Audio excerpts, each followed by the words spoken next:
Some mornings I walk into this courtroom before anyone else arrives. The lights are still off and the benches sit cold in the dark. The room smells like old wood and something I can only describe as time. I sit down behind my bench and I look at the empty chairs and I wonder who is going to walk through that door today. Before I go any further, I want to say something directly to you. If you've ever worked 2 jobs or 3 jobs or any number of jobs just to keep your children fed and housed and safe, I want you to stay right here with me. This story is for you, not the idea of you. The real you who knows what it feels like to be tired all the way down through your bones. If you know someone living that life right now, stay until the very end of this and then send it to them. What happened in my courtroom on a cold Tuesday morning is something I'm still thinking about long after the gavel fell and the room went quiet. My name is Marcus Webb. I've been a judge in this city for 31 years. I've sat in this chair through things that would break most people. I've watched families come apart over signatures and children disappear into systems and good people get buried under paperwork. I've also seen something else. I've seen the single moment when one right question completely changes the direction of a life. That's what this story is about, not the law.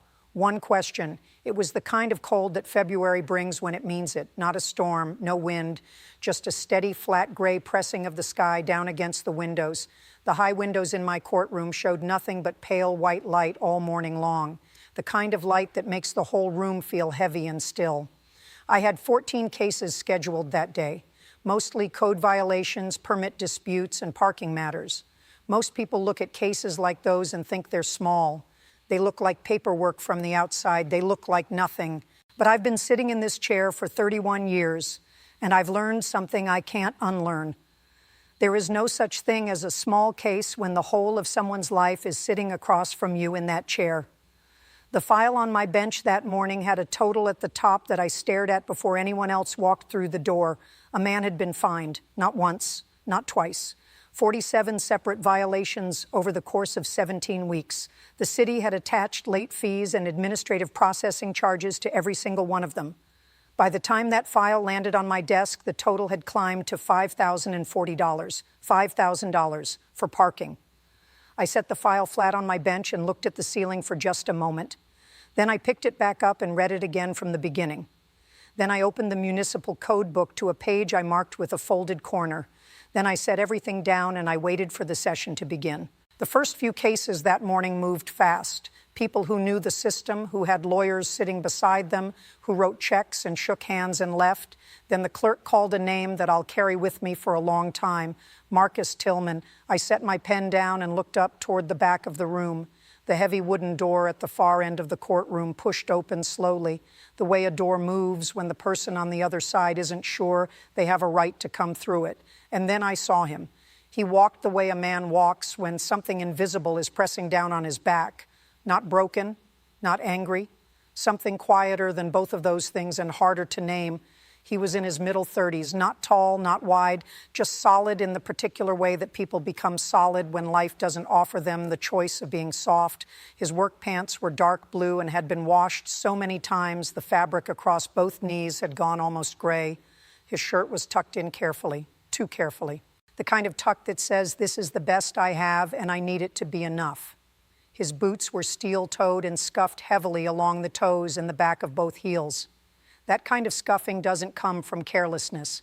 It comes from miles, from concrete floors and loading docks and parking lots in the dark before sunrise. His hands were the thing I kept coming back to. They were working hands all the way through, thick fingers, a small cut along the back of the right hand that was healing but not finished yet. Dry, cracked skin at every knuckle, the way skin gets when you're rinsing your hands in cold water quickly a dozen times a day and never stopping long enough to care for them.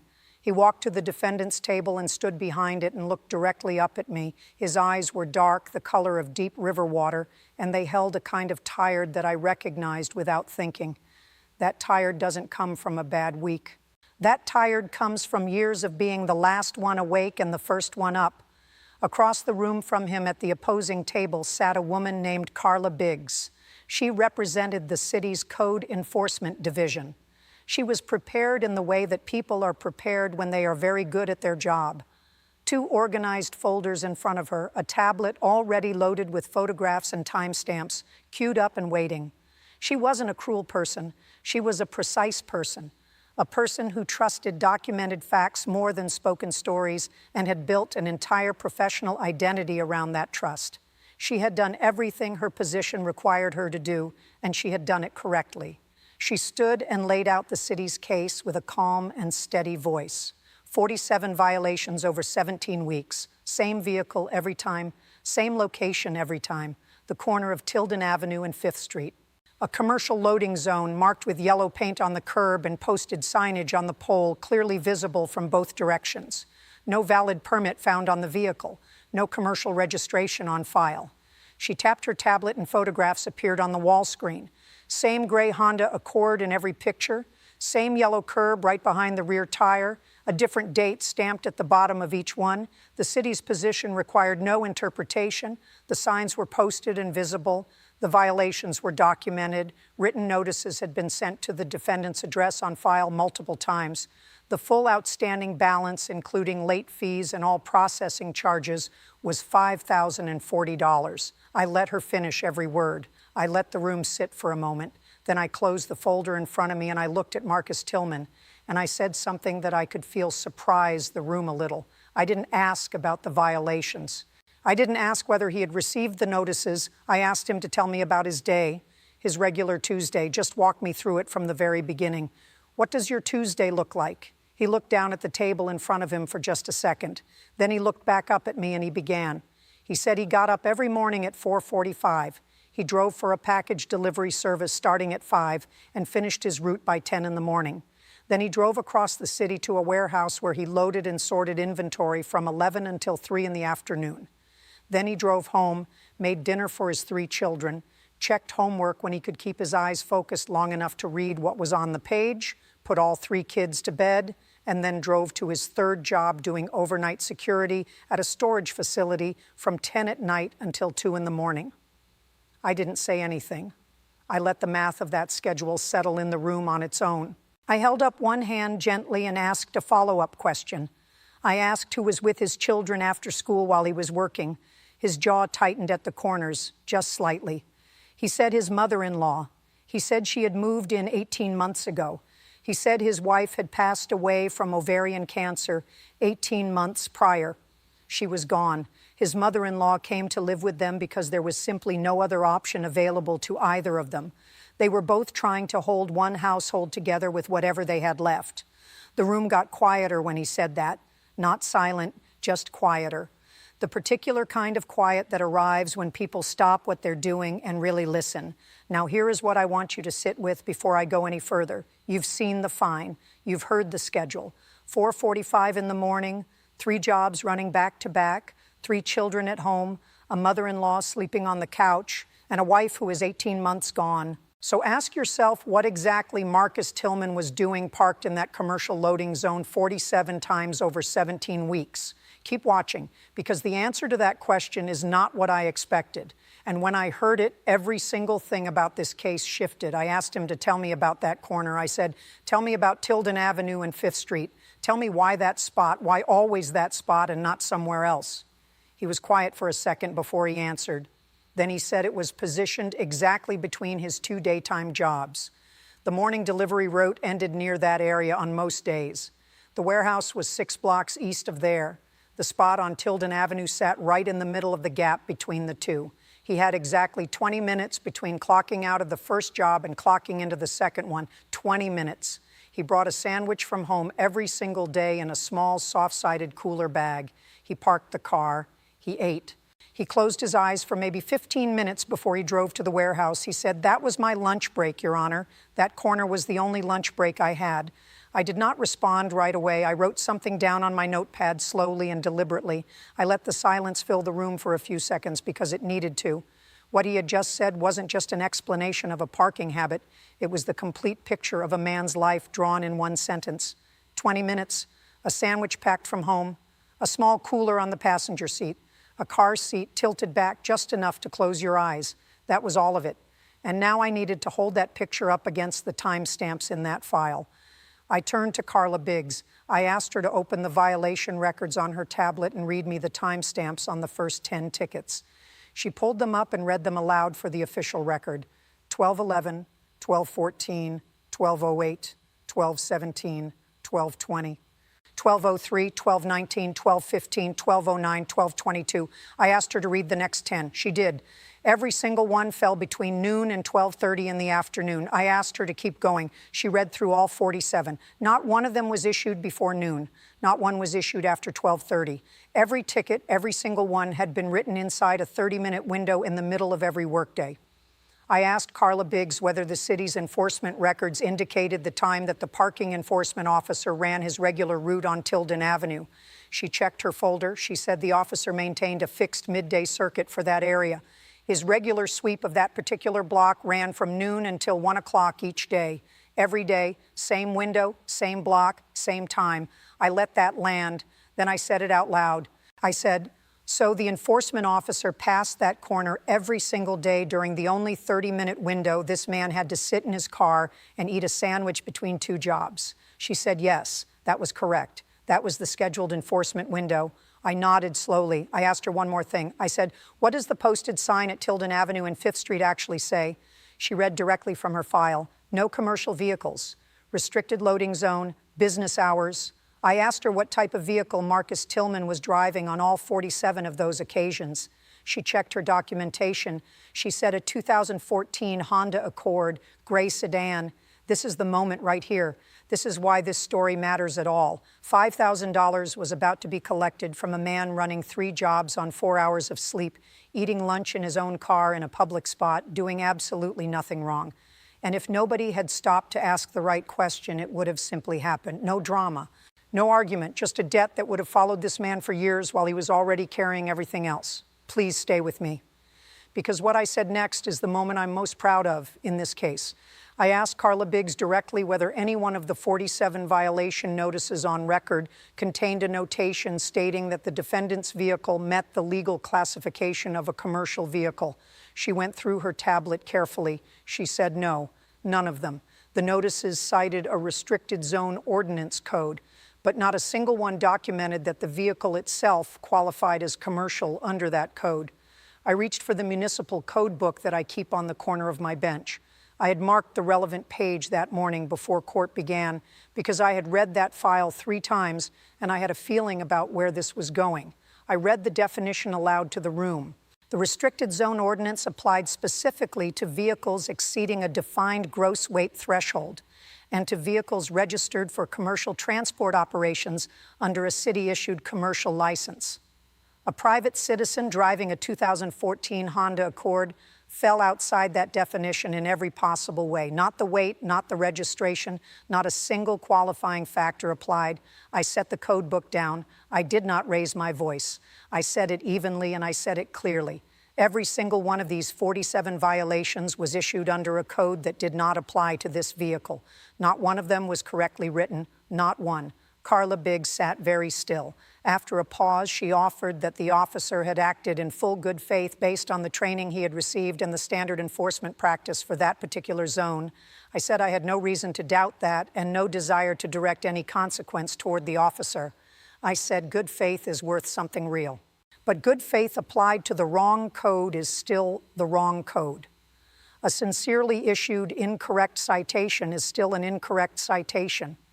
And when that same error is repeated 47 times against a man who was doing nothing other than eating his lunch in his own privately registered vehicle, this court has one job to do. I said the code was wrong every time, and that means the fine was wrong every time, all $5,000 of it. I straightened the papers on my bench. I picked up my gavel and I held it without striking for just a moment. I wanted each person in that room to be completely present for what came next. I said, in the matter of the city versus Marcus Tilman, it is the ruling of this court that all 47 violations issued at the corner of Tilden Avenue and 5th Street are hereby dismissed in their entirety. Each one, every single one. Dismissed on the grounds of improper and inapplicable code enforcement. The original fines, all accumulated late fees, and every associated administrative charge totaling $5,040 are vacated in full and are no longer owed. I brought the gavel down once, clean, firm. The sound traveled all the way to the back wall. Marcus Tilman did not jump up. He did not make a sound. He sat completely still for what felt like a long time.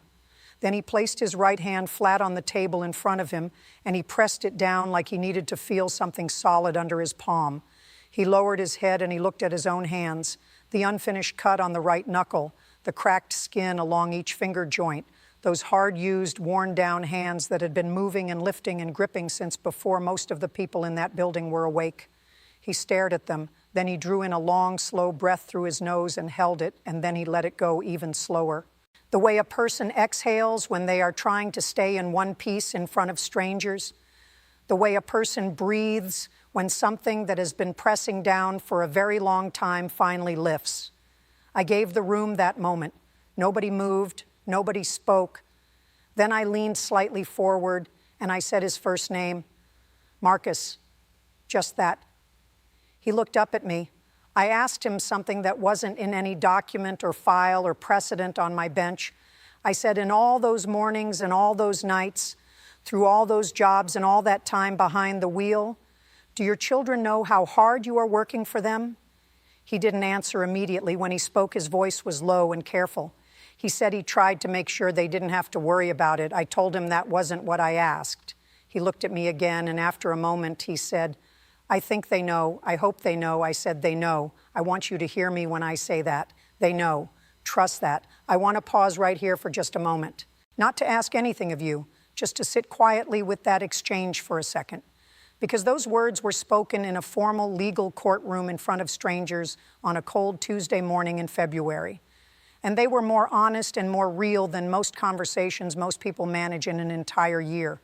If something in this story has reached you today, stay with me a little longer. The ending is the part I have thought about most. I was preparing to call the next case when a voice came from somewhere near the back of the room. An older woman had stood up. She was wearing a thick winter coat, and she had a folded piece of paper held carefully in both hands in front of her. She said, Your Honor, I'm sorry to interrupt. I told her to go right ahead. She said her name was Ruth Okafor. She said she lived 2 houses down from Marcus Tilman on the same block and had been his neighbor for 4 years. She said she had no idea he was appearing in court today. She had come for a separate and unrelated matter of her own. She heard his name called from across the room. She stayed. She carefully unfolded the paper. She said she had written this letter 3 months earlier and had never known who the right person was to send it to. The letter described watching her neighbor leave for work every single morning before 5 o'clock for a year and a half without missing a day. She said he had shoveled her front walkway every winter morning before he left for his route, without her asking, without her ever knowing until she looked out and saw it done. She said he had dropped groceries at her door on 2 separate occasions when she was too ill to leave the house, left them on the step quietly without knocking. She said she had seen him on a weekday evening crouched beside his youngest child in the driveway, teaching her how to balance a bicycle, and then watched him stand up, get back in his car, and drive away to his night shift. She said, I simply wanted someone in an official position to know what kind of man this is. I thanked her. I looked at Marcus Tilman. He had lowered his head again and was looking at the table, but something was completely different about him now. His hands were still, not pressed down, not braced, just resting. His shoulders had settled lower, and the line of his back had changed, not slumped, released. There is a specific quality to the way a person's body changes when they realize that the life they have been quietly living, the whole exhausting, invisible weight of it, has been witnessed by another person, that someone saw it all and chose to stand up and say so. 2 weeks after that Tuesday, a local news station ran a short segment about what had happened in my courtroom. A reporter had been present that morning as part of a longer piece on municipal fines and had stayed through Marcus Tilman's hearing. The segment ran less than 4 minutes and aired on a Wednesday evening. By the following morning, the station's website had received more than 6,000 comments. People wrote that this was their father, their brother, themselves 5 years earlier. The comments were still arriving through the end of the week. On the Friday after the broadcast, a restaurant owner named Deshaun Ferris contacted the news station. He had watched the segment at his dinner table with his wife and his 3 children. He offered Marcus Tilman free family meals every Sunday for a full calendar year. He said he wanted absolutely nothing in return. He said he just wanted this man to have one meal a week, that he hadn't had to cook himself. A community fund was established that same week by a woman in the city who had never met Marcus Tilman once. She said she started it because she had raised a child alone once and knew the feeling of standing with nothing between yourself and the edge. The fund reached $11,030 in 2 weeks. It was used entirely to settle the final 11 months of payments remaining on his car. A staffing manager at a regional logistics company read the story and contacted the news station the following Monday. They extended a formal employment offer to Marcus Tilman, full-time position, compensation exceeding the combined total of all 3 of his jobs, full medical coverage, paid leave. He asked during the interview if he would be permitted to keep his Saturday morning delivery route. They said yes. He began the new position 3 weeks after the hearing date. Before I give you the very last piece of this story, I need to ask you something, I mean completely. How many people do you know right now who are carrying this exact life, working hours that never quite add up to enough, holding weight that nobody in the room ever notices, being penalized by a system that never thought to stop and ask one human question before stamping the paper? If you know someone living that way today, think for just a second about what it would mean to them for someone to simply see them, not fix everything, just see them clearly. If this story touched something in you, leave a comment below and tell me what it brought up. Those comments are read by real people going through real hard days. And sometimes a stranger saying, "I see this," is the only warmth someone finds. 6 months after that Tuesday morning in February, Marcus Tilman came back, not for a hearing. He had asked the clerk if he could have a brief few minutes with me after my morning session closed. I agreed. I came out of my chambers and he was standing near the door to the courtroom. He looked different, recognizably himself, but different in every small, specific way that actually carries meaning. He was wearing a dark green collared shirt, clean and well-fitted. Not pressed with the tight, controlled effort of a man with only one good shirt, but pressed loosely and easily, the way you press a shirt when you're not in a hurry and you have others in the closet. He stood straight, relaxed and straight, not tense and straight, the way a person stands when the thing that was pressing down on them has been put somewhere else. His eyes were still that same deep river color, but something was different behind them now. There was space there that hadn't existed before.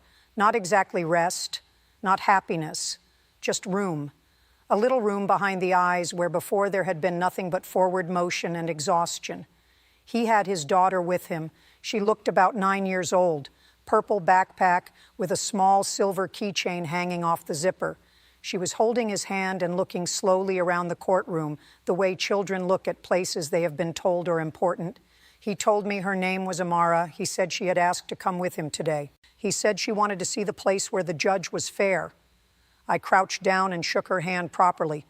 I told her that her father was one of the bravest people I had ever seen walk through that door over the entire time I had been sitting in this building.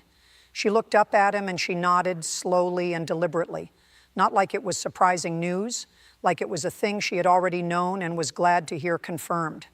I watched the 2 of them walk toward the back of the room together, her purple backpack moving with each step, his green shirt, her small hand inside his large one.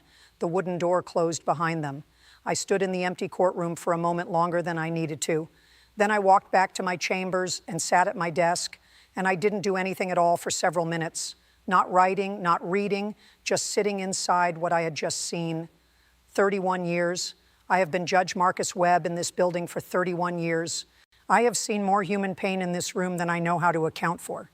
I have also seen moments exactly like this one, and they are the reason I have never been able to stop doing this work. People ask me what this job really is. They expect the word justice, and I understand that expectation completely. But when I sit alone after a day like that one, the word that keeps rising up is not justice. It's a question. Tell me about your day. 4 plain words. A human question asked at the right moment to the right person. That question was the only thing standing between Marcus Tilman and a debt that would have followed him and his 3 children for years. The lights in the courtroom are off again now. The benches are cold and empty. The room smells like old wood and time, the same way it always does after everyone has gone home. And somewhere across this city tonight, a man is sitting at a table eating dinner with his 3 children, not in a car. Not on a 20-minute window between jobs, at a table, that's enough.